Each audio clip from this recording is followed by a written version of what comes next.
Do you feel the vibes?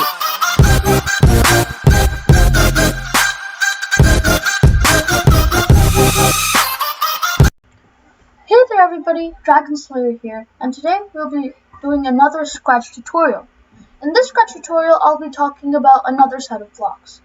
In the previous one I talked about motion blocks, but today I'll be talking about look blocks. And as the name suggests, look blocks will change the look of your cat or your sprite.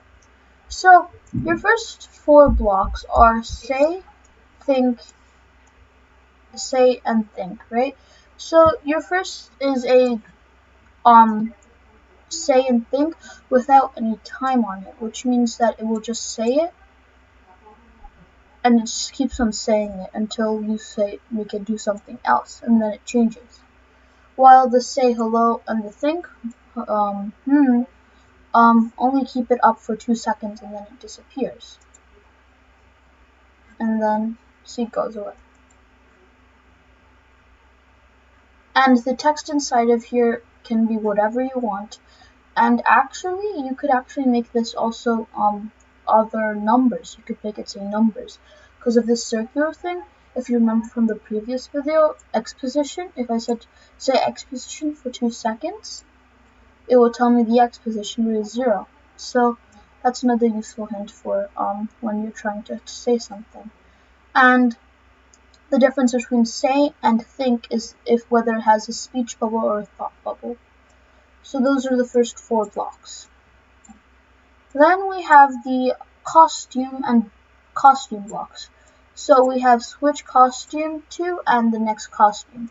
So in this thing right here, we only have 2 costumes. But what if I created an additional costume and I made it whatever? Okay, that's my third costume.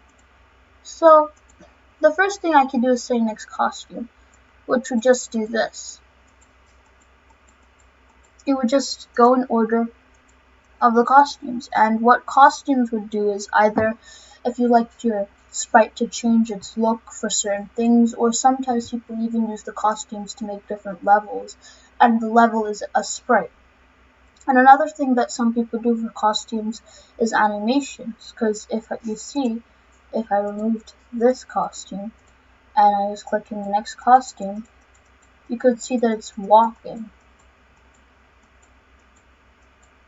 And the switch costume to will switch it to a specific costume whenever this block is activated. Right now it switches to A all the time, so if I did BA, it will always go back to B. So even if it's on B, it will go to B, even if it's already on B. So our next thing is the switch backdrop. And right now we only have one backdrop, but if we added another backdrop, I'll just choose the Arctic now. We have 2 backdrops, and if we go into the backdrop tab, we can see them. We have backdrop 1 and the Arctic. So if we go back to our cat and go back to our code, we can switch the backdrops to specifically one thing. So you can switch it to backdrop 1, Arctic, next backdrop, previous backdrop, or random backdrop. And this block is just next backdrop. So this, and if you switch this to next backdrop, would actually do the same thing. So usually you don't have to bother with the switch back. You don't have to bother with the next backdrop block. You can just use the switch backdrop because it has a lot more versatility. You can choose a specific backdrop. You can just make it go to the next backdrop. You could go backwards, and even sometimes just choose a random one. So right now since there's only 2. It's only going to switch between those 2, but if you had more than a lot of backdrops, then this would be really helpful in certain situations. Our next 2 blocks are the change size blocks. So the change size by 10 literally changes your cat by 10%, meaning that it gets 10% bigger. So you see here, if we said change size by -10, it would get smaller. And you can see the size that it is. So if it's at 100, it's at its standard size when you actually create the sprite, and over 100 means it's larger, and below 100 means it's small.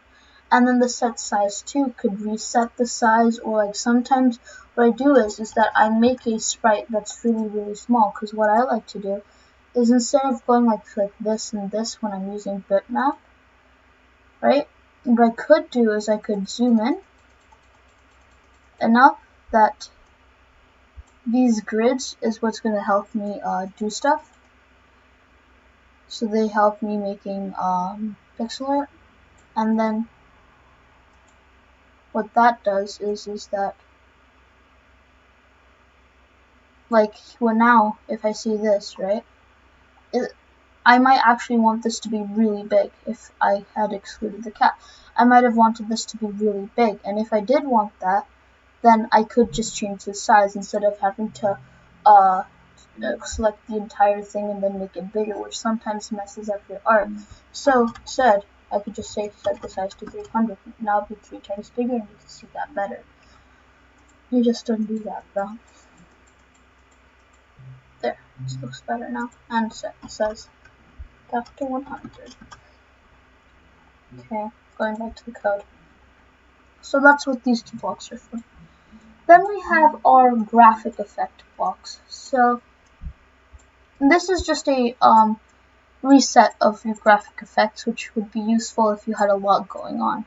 But you can see that you have multiple effects, and they're really useful. And I think the one that I use the most is a ghost effect, because what the ghost effect does is that unlike your hide block, both of them could make your sprite disappear completely. But there's a few differences, because there's certain blocks that you can use to say that if you're touching this sprite, then you should do something. And if you have one of those instances, what you can do is that just set the ghost effect to 100. So to your player's eyes, they cannot see the sprite, but to the code, the sprite still exists. However, if you made the sprite hide, then you'd maybe try to use an if touching block, and it would not sense the sprite. So that's really useful with Ghost. And another thing is that you can make it like certain animations will make it like first like 10, and then it starts to like get transparent. And then if I wanted to reset everything, I could just do this. And sometimes if you just wanted an immediate change, you could just set the ghost effect to 100, because that's the maximum for ghost effect, and it would just completely disappear. Okay, so we have a few other effects, which is color, and if we change this, it just changes the color of our sprite. Then we have fisheye, and what this does is it just enlarges the center of it, and it like blurs it about a bit. This is called a fisheye effect, where it's like it's as if you painted it and then there's a drop of water that spread it out a lot. Then the next one we have is whirl, which starts to twist it around as if it's starting to go into a vortex. Then we have pixelate, which starts to make it pixelated, which, as you see here, can get really weird at times when it's almost just 1 or 2 pixels. There, that's your scratch cat. If you pixelated it enough.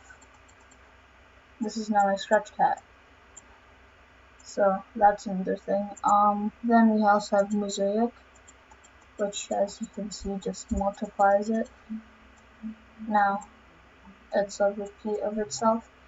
This is sometimes really useful if you would maybe have like a tile grid system, and you didn't actually you just wanted it to look like repeats, and you don't like care about the seams, and then you could just use the size to enlarge it. And then our final one is brightness, and if we did this, you can just see that it starts to get more bright until it turns white, and then it's like as if it's like at full maximum light. So those are your graphic effects. Then we have just a few more blocks left to go. So we have the show, hide, and basically they're opposites of each other.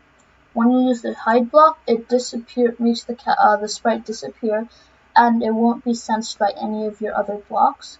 And then show will just make a cat reappear, and it will then be sensed again by other blocks. But one thing to keep in mind is that if you ever use the hide block, the only way for the cat to be seen again and be like able to be used in code, like for touching blocks and other things, must be the show.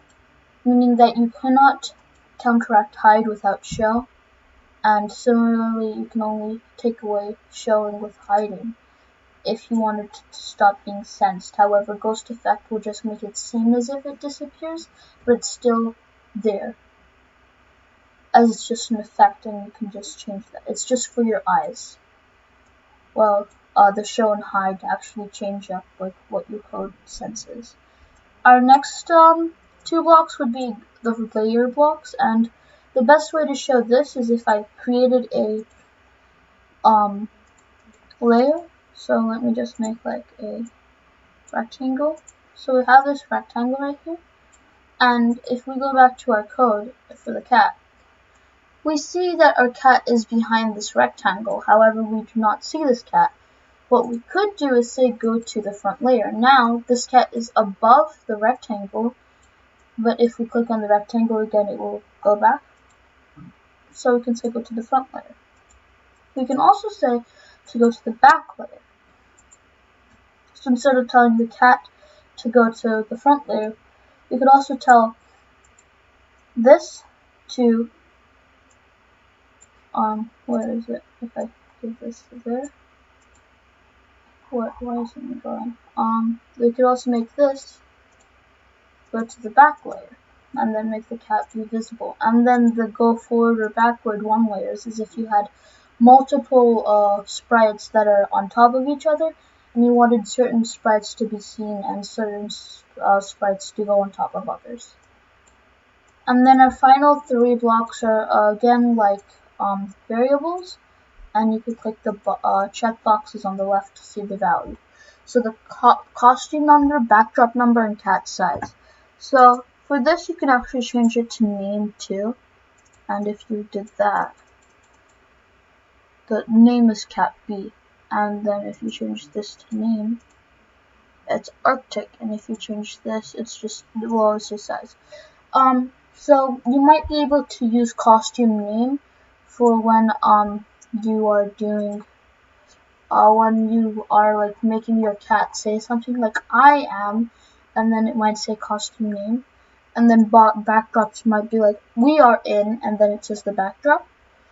But then the size is literally just another number input and output, and when you use the number of the backdrop and costume, it gives out which number it is. Like you see here, you see that the top left there's a number 1, 2, and here same here 1, 2. So those are the numbers that it's referring to when you use these two blocks.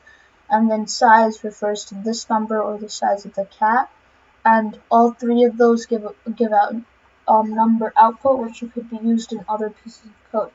Like I could say hello for costume number seconds, and which this is since costume number equals 2, it would say hello for 2 seconds, and then it would go away.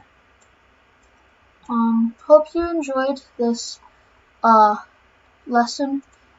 Experiment with the books, and just see what you can do. You can maybe use your graphic effects and your size to make some truly amazing patterns, or some truly goofy and silly things too with your sprites. Experiment around. Always try to do this yourself and just use this as a reference. I hope you enjoyed this video. Be sure to like, subscribe, and share this video with anyone you think who will enjoy to learn how to code with Scratch. And until the next time, bye!